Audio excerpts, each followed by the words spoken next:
G'day, you rotten lot. Welcome back to the channel. Thank you for tuning in today. If you are tuning in and you've clicked on this thumbnail, then you have bought yourself the Boss IR-2 amp and cabinet, or you are thinking about it. So, this has been a bit of a game changer. I know that word's been tossed around a lot with this pedal, but it really has been a game changer for me. So what I'm doing today is, there are lots of us that are in the situation where we might live in a small unit, or we might share a house or a flat with other people. We might have a small baby who's trying to sleep, or maybe a neighbor who does night shift or something like that, or just hate loud guitars in general. So what I've done is the amp and cabinet, the Boss IR-2, lets me build what I think is a pretty cool little headphone amp, because it has a headphone out. So that sort of opens up a whole world of possibilities for me. So I got thinking to myself, if I was going to build myself a little headphone rig, what would I put on it? And I thought, since it's a Boss pedal, I'll build the whole thing with Boss pedals. And then you guys can all just, customize it from here. But I'm going to show you how I've done it. So I've gone, you can't really see it, but there is actually a tuner on the board. But I'm going from the blues driver into the super chorus. And then I'm skipping over the space echo and going into the amp and cabinet. And then today I'm taking direct out into the door so you can hear everything. I haven't come out of the headphone socket, but I did have a play with headphones on before. It just sounds exactly the same, of course. So what I've done then is I have in stereo run the space echo into the effects loop. So I'm coming out of the effects loop here into the input A on the space echo. Then I've got a Y cable which is taking stereo output from this space echo and coming back into stereo input, the return of the effects loop of the IR-2. So effectively what that lets me do is take instead of putting headphones in like you're supposed to do, is just take stereo out of here, so we get everything in full stereo, which is awesome. And also it leaves the reverb in this at the very end of the chain, so even if you're using the delays, it's still got that at the end of it. So anyway, what I've done is I've set up a quiet tone, like a nice clean tone. Now, both the clean and dirty channel are both a Soldano 100 in here. I've just got the gain turned right down on one because I really like it.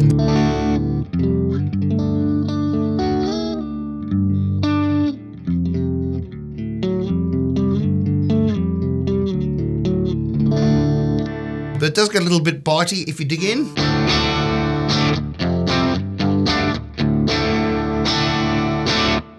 And then I've got the reverb turned off on the space echo.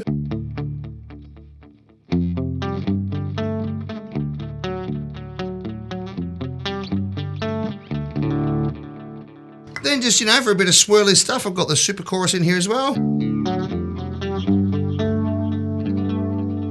Now this one has been modded by Modest Mike's Mods in the States.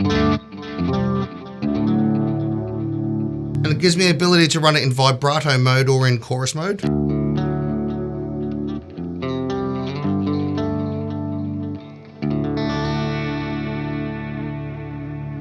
you can hear it's in vibrato mode there. With a flick of a switch back to chorus mode.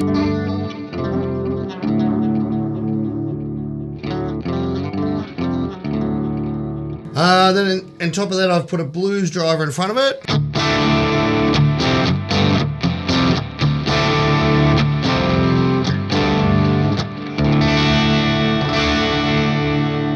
So again, what that lets me do is run my dirt into the front end, like the amp section of the IR-2, and then it puts the effects loop, puts the space echo before the actual output stage, so it gives me the nicer, cleaner delays from the space echo. But experiment, you might just like running them all in a line, one to the other. I like the effects loop. You might prefer running everything into the front of the amp and cabinet. That is completely up to you. There is no right or wrong. It's just whatever you like. So that's given me my normal gain stage in the amp, which is nice and clean. One gain stage here. Then I can flick it over to the dirtier Soldano amp.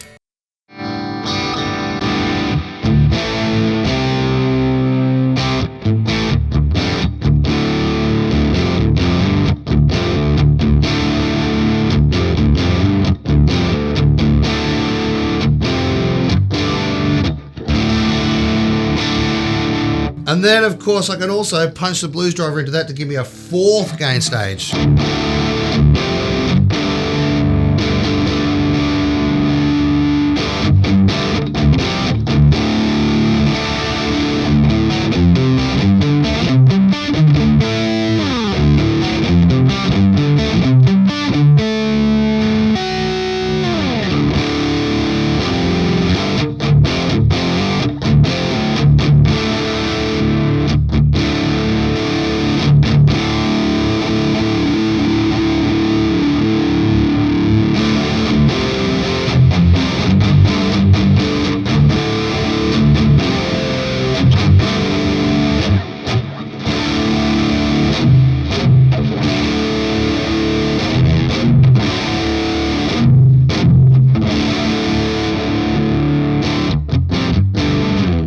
Now, the advantage of putting the Space Echo in the effects loop, which also has reverb in it, it's not just a delay pedal, is that I can now choose to have the use the reverb from the actual amp and cabinet.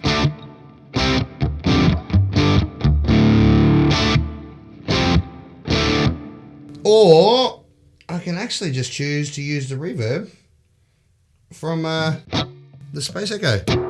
From all that nice spring reverb.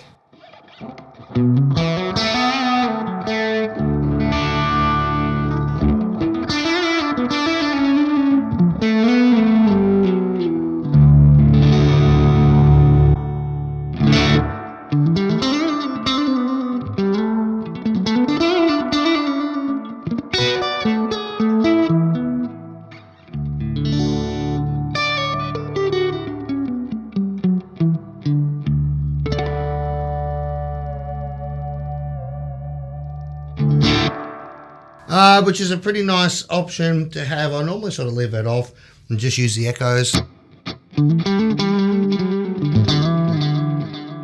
Now, these are just the three pedals I chose to use with the amp and cabinet. You can use any overdrive, you can use any modulation, you can use any reverb or delay pedal. Run it through the effects loop. Do not run it through the effects loop, but this is the setup that I have settled on when I've got the headphones on. It sounds amazing. It can sound really dirty. It can sound really crisp and clean. I think 4 Boss pedals on its own little pedal board with a clip-on tuner or something, and you're all set to go. You're not going to wake up the baby. You're not going to annoy the neighbours or your partner. And it's nice and easy and compact. You can just tuck it away under the bed when you're finished with it. And I think that's a really cool little headphone rig. So if you are looking for something, some way to just practice with your headphones on and still get a pretty cracking tone that you'll really enjoy playing and hopefully inspire you to practice a little bit longer than you normally would, then hopefully this has given you somewhere to start and given you some ideas on how you can set up your own headphone rig. If you haven't subscribed and hit the thumbs up button, all that sort of stuff, please do so. It really helps the little channel we've got going here, and it's absolutely free to you. We appreciate your time. We appreciate you clicking on that thumbnail. We'll see you in the next video. Bye.